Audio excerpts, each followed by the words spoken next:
Pastor Mike Doles here. We're going to be reading an excerpt from John Stott's book, The Cross of Christ, which I highly recommend. We'll have a link for it.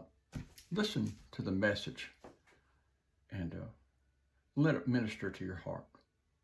Please remember to like, subscribe to this channel, support us in any way you can.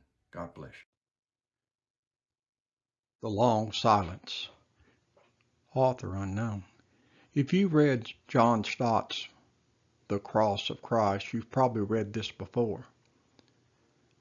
I haven't been able to find out who authored it or when it was done exactly, though judging by the word Negro, it must have been quite a few years ago.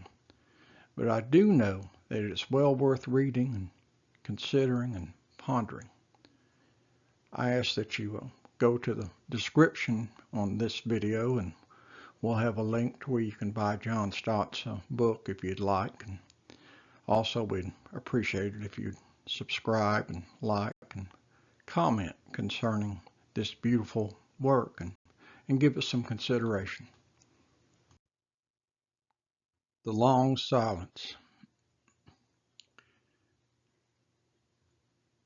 At the end of time, billions of people were scattered on a great plain before God's throne. Most shrank back from the brilliant light that was before them. But some groups near the front talked heatedly, not with cringing shame, but with belligerence. Can God judge us? How can he know about suffering? Snapped a pert brunette. She ripped open a sleeve to reveal a tattooed number from a Nazi concentration camp. We endured terror, beatings, torture, death. In another group, a Negro lowered his collar. What about this? He demanded, showing an ugly rope burn. Lynched for no crime but being black. In another crowd, a pregnant schoolgirl with sullen eyes cried out, "Why should I suffer? It wasn't my fault."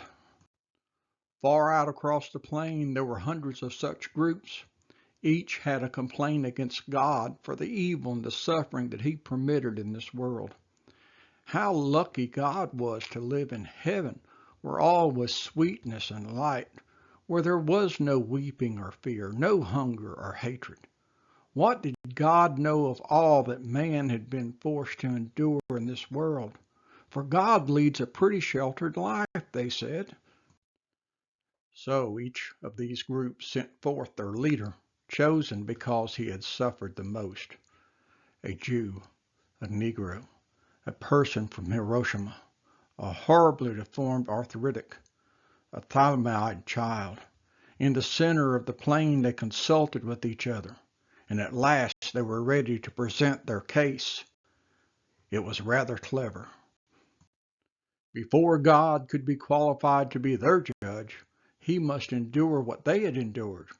Their decision was that God should be sentenced to live on earth as a man. Let him be born a Jew. Let the legitimacy of his birth be doubted. Give him a work so difficult that even his family will think him out of his mind when he tries to do it. Let him be betrayed by his closest friends. Let him face false charges, be tried by a prejudiced jury and convicted by a cowardly judge. Let him be tortured. At the last, let him see what it means to be terribly alone. Then let him die. Let him die so that there can be no doubt that he died. Let there be a great host of witnesses to verify it. As each leader announced his portion of the sentence, loud murmurs of approval went up from the throngs of the people assembled. And when the last had finished pronouncing sentence, there was a long silence. No one uttered another word. No one moved. For suddenly all knew that God had already served his sentence. For God so loved the world Please remember to subscribe, like, and share this message. Your support of this ministry is greatly appreciated. God bless you.